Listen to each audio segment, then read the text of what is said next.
Good morning, I'm Robert Tan. Join us as we follow the money from the financial choices that shape your daily life to the bigger forces driving the economy. The headlines. President Bongbong Marcos' satisfaction ratings dropped to a record low in the latest social weather station survey. Crypto giant Binance returns to the Philippines, but its local partner is under scrutiny over reported links to former Speaker Martin Romualdez. And diploma in hand but no job in sight, we discuss the education to employment gap with Brent Reodica, founder and chief career coach of Team Aguhon. Nearly half of Filipinos were unhappy with President Bongbong Marcos' performance in March.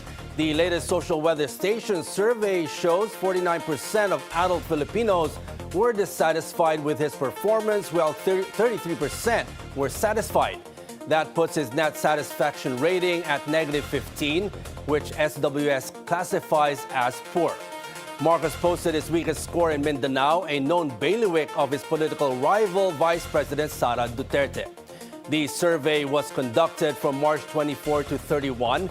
It shows that over 76% of Filipinos disapproved of the government's handling of rising prices amid the Middle East crisis. The public was also split over his health after reports he had taken time off due to diverticulitis. The world's largest crypto exchange, Binance, is returning to the Philippines 2 years after regulators moved to block it. But the comeback is already drawing scrutiny over reported links to former Speaker Martin Romualdez. Binance is routing its return through fintech firm Blockshoals Technologies Incorporated. It's the approved local intermediary under the Securities and Exchange Commission's Strategic Sandbox Framework.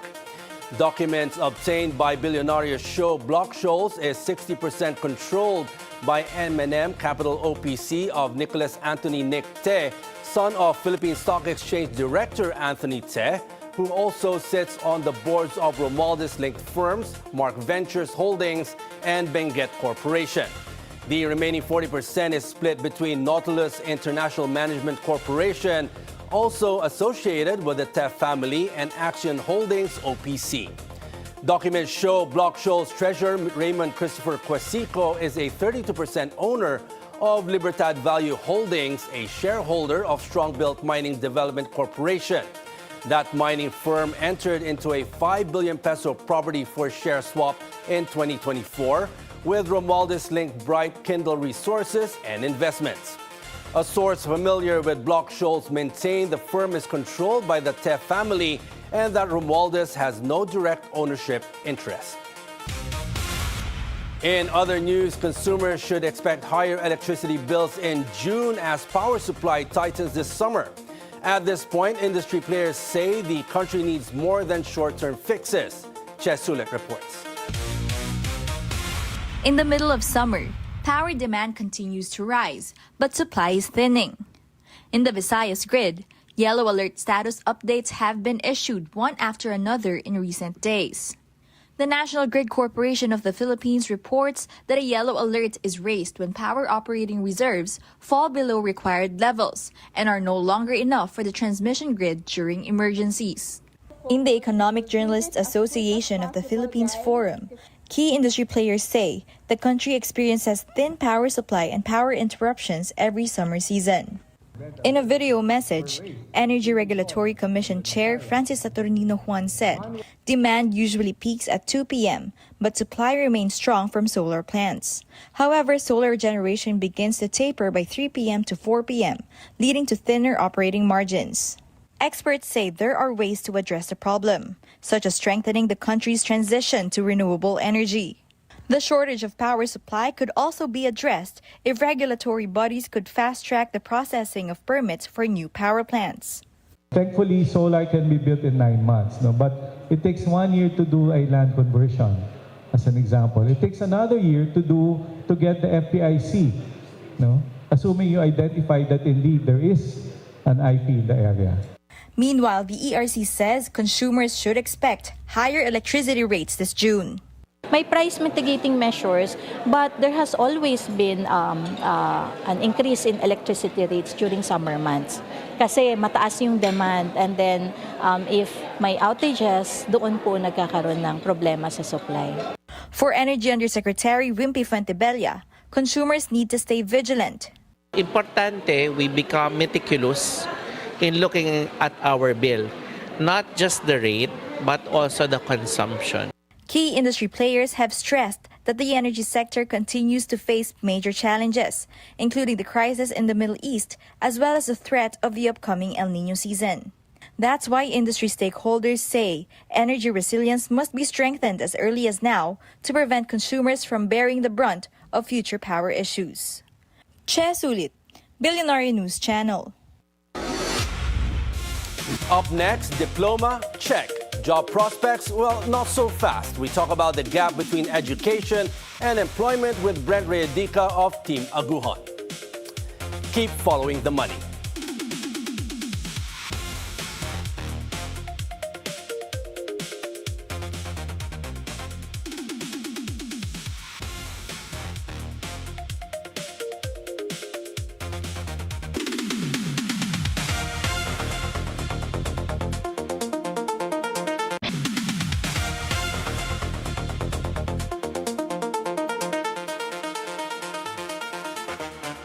Welcome back to Follow the Money. Diplomas are everywhere, but jobs are not. Every year, we produce graduates, but employers keep saying the same thing. It's either they're not ready or they are lack experience. Is this on the school, student, or the job market that is changing too fast? And joining us this morning is Brent Reodica, founder of Team Aguhon. They are helping schools and students bridge the gap between education and real-world employability. Good morning, Brent, and welcome to Follow the Money. Good morning, and thanks for having me here. Welcome back. Now, this time it's in the morning, Follow the Money. Yeah. But, we've been discussing a lot about the big gap between Correct. employability and of the students and when they graduate. Now, so, Brent, why do so many top students today suddenly become average applicants after graduation? Okay, that's a very good question. I think, for me, they don't become average after graduation. It's just that they become game newbies. And what do I mean by that? And because I'm giving you the perspective of career coach, right? So the school is different from the world of work, Yes. right? And they're totally different games, if you call them that, right? Meaning, in our framework, there are two factors that contribute to that perspective. First is that they need new career skills. What worked for school doesn't necessarily work for the world of work, Yes. right? And then the career mindset. So how they were approaching school, that needs to change. The way they think, the way they move, that needs to change when they go to work, right? So they look average because it's a new game and they haven't figured this out yet. So they need to learn new sets of career skills. When I say career skills, these are technical skills and soft skills, right? So they need to learn a new set of career skills and adapt or take on new beliefs, mindset, so they can thrive at work. So the traditional way of teaching that we've been taught before, we've gone through the whole process of high school and college before, it's so much different now, the landscape? It is. It is different in the sense that before, whatever we're taught, we can immediately plug into something and that should fit there, right? But the world has changed. That system was used, industrial age? That was so long ago, and we're in a different world right now. So I think what we should, what I believe is that we should be focusing more on those two factors. What kind of career skills do they need? And what kind of mindset do they need for them to thrive in the workplace today, which is far different from before. So we have to shrink that gap. Now, having said that, Brent, what's the biggest lie students are told about getting hired? I can think of two right now. First is that they deserve to be hired. Okay, a lot of people will be mad at that for me, but first, they deserve to be hired. And second is that they are they deserve to, first is they deserve to be hired, and then second is that they don't need experience. I mean, they don't need experience. Because in reality, even as a student, we can gain experience, right? We can gain experience in everything that we're doing. So I think we are, because I always hear that from our students. How do they expect me to have experience? When Yes, if you don't start, right? Yeah. Yes. So, but for me, hey, you're given a lot of chances. You can have a lot of, because I've had students who take internships every year, the whole of their college life. And that counts as experience, right? So why not? But Why usually not do that's it? not enough, the OJT that they have to go through during school. But when they graduate and then they apply and they're told, you don't have enough experience. So how can somebody have experience if they're just a fresh graduate without getting their hands dirty and working somewhere? Because we're still working on the mindset. Again, we're going to mindset. We're still working with the mindset that in life there are two phases: study phase and then work phase. Yes. But that's from a different era. Even Yuval, the author, Yuval Harari, he says that we're in a different era now. It's not the study then work era. It's the work then study while studying, while working, while studying. It doesn't end. It's a continuum. So if we are going to use the mindset from the industrial elite, it just won't work today. The world is developing every day. Especially with the advent of technology. Exactly. Yeah. So there is no reason for you not to learn every day or rely on what you learned years ago. But so if you're saying that, if you drop a fresh graduate into the real world, the real office today, what's the first thing that they usually get wrong? That they need to wait for instructions. I believe that because we get so used to the game of school, the mindset that we have in school, that everything will be given to us or fed to us, and we take that to the workplace. But let's not forget that they hired us not because of what we know or where we graduated. They hired us there for us to do something, to actually execute something. So instead of waiting for instructions, they have to take the initiative. But sometimes in a different kind of work environment, taking the initiative, sometimes people get the wrong idea. So how can they balance that? Again, okay, good question. The career skills that we're talking about, technical skills and soft skills, right? If we established or gained the right soft skills, they wouldn't feel that way. Because in reality, they know you're new, right? And asking won't hurt. Or assuming that this is my solution and showing it to someone, that won't hurt as well, right?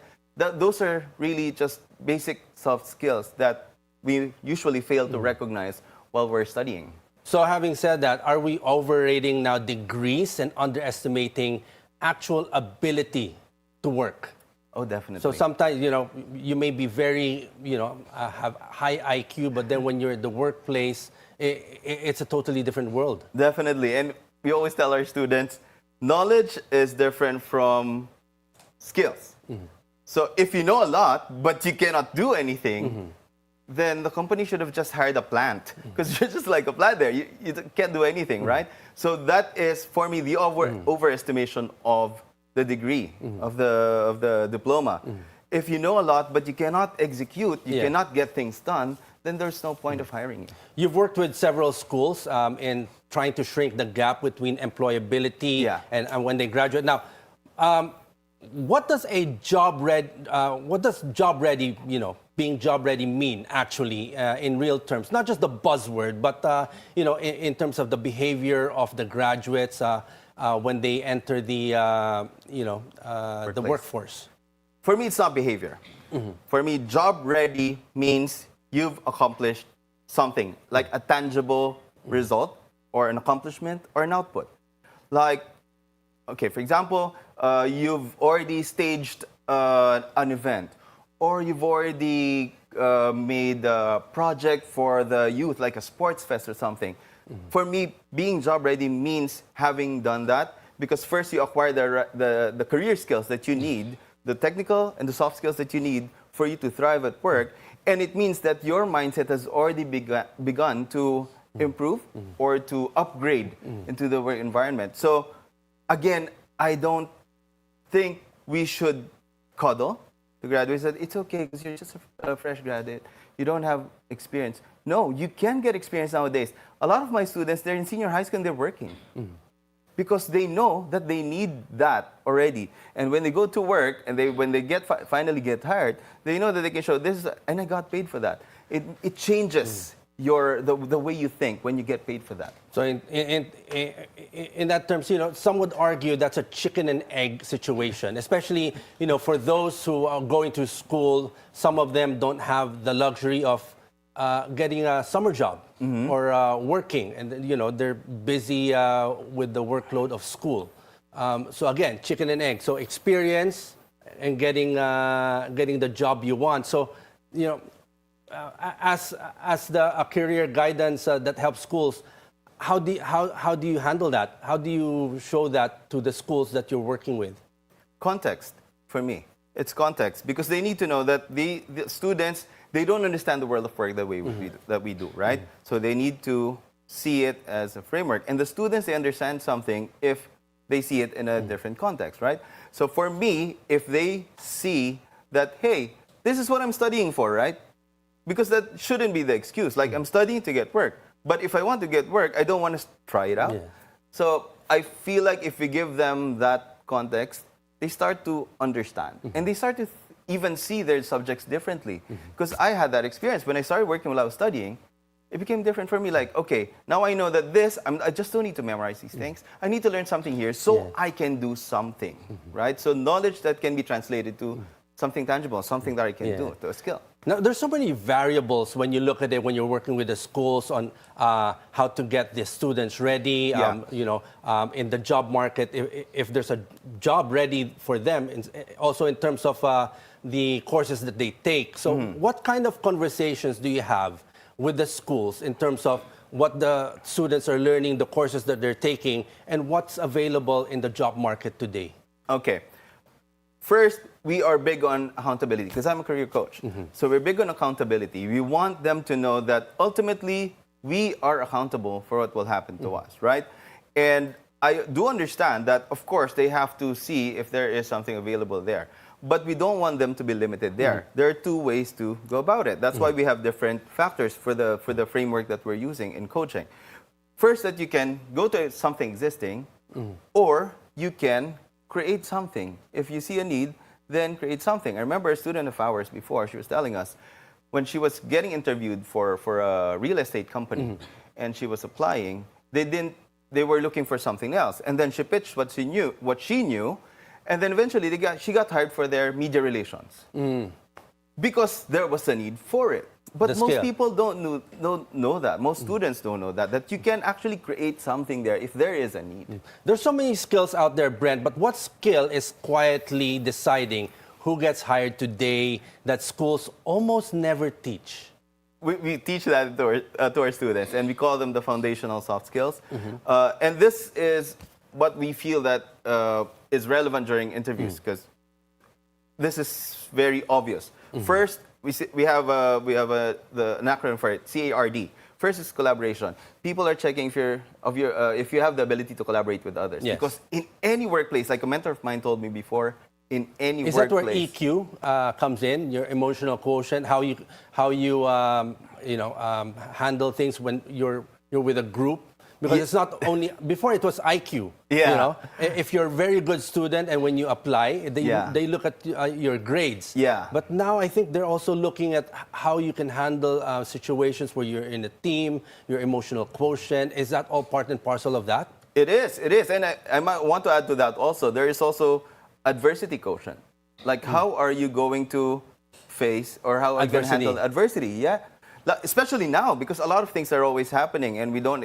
Of course, we cannot predict them, but how we face them. Has it changed today? Because a lot of the younger generation are very outspoken. It has. They're very outspoken, but I am waiting for them to actually exhibit, because that's what I want to see. And during interviews, so collaboration, are you adaptable?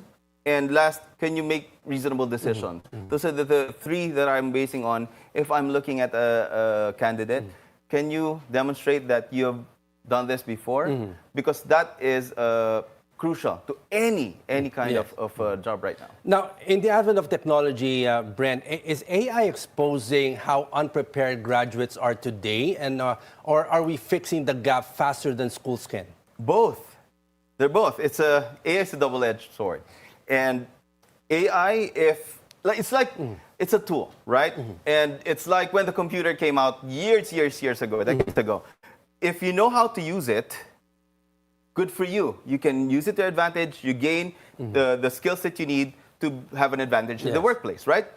But if you don't know how to use it, people also know, like, I can see that you don't know how to use it, right? Yes. And you can't cover that up. So it's a double-edged sword for me. It can expose you, but it can also help you. And I think the trick is to learn, Yes. to have the skills to use it to your advantage. Now, you've been on both sides. You're working with schools, and you also see how it works in the workplace today. Yeah. Now, if you could wipe out the system and redesign graduation, what would it look like on day one? Wow, I don't think a lot of people will agree. If I will, I think people will be mad at me. If I will redesign everything from scratch, day one, start working.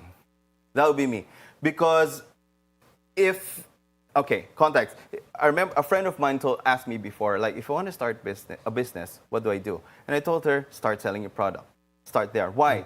Because if you can't sell your product, then you know that there's something missing in your product, you don't have the skills, you don't have the right mindset for it. And it's the same with school. If you can't work right now, then you probably need to learn new skills. If you can't get hired, people don't see something valuable in you. You probably have the incorrect wrong mindset. skill set. Yeah, wrong skill set, or your mindset is not enough for you to get to that level. Then you would know what to look for in school. Then school would make more sense to you. It's not just some routine that you gotta do. Easier said than done. But It Brent, is. before we let you go, we have this portion called Rapid Fire Question. Just answer yes or no. Let's start with this. Is college still a guaranteed ticket to employment? Yes or no? No. Do most graduates overestimate their job readiness? Yes or no? Manila, yes. Okay. Manila, Different in the in the provinces. province. Okay. Should schools be judged based on graduate employability rates? Yes or no? If they promise it, yes. Okay. Can personality beat grades in hiring decisions today? Oh, Yes definitely. or Personality is mindset and skills, yes. no? So not just high grades. Not just high grades. Personality din dapat. Okay, finally, Brent, how do you follow the money in this employability crisis? And who is really paying for the gap between graduates and the jobs? The parents of the people who are waiting to be hired, and the companies. They're the ones paying. Why? Because companies have to train their people. Whenever they hire someone new, they have to pay for it. And of course, the families, they have to keep investing. And maybe it's also a clue. Should we start looking for ways to invest more, not just traditional education? Maybe it's a start. Well, on that something note, good. Brent, thank you very much for joining us this morning. A lot of things that we discussed, and hopefully, you help shrink the gap between the employability and the job market that we're in right now. Thank you. We're doing the best. Okay, and that's all for today. I'm Robert Tan. Every day we'll help you make sense of the financial choices and economic forces that shape everyday life. Thank you for watching. Keep it here on the Bilyonaryo News Channel, and always follow the money.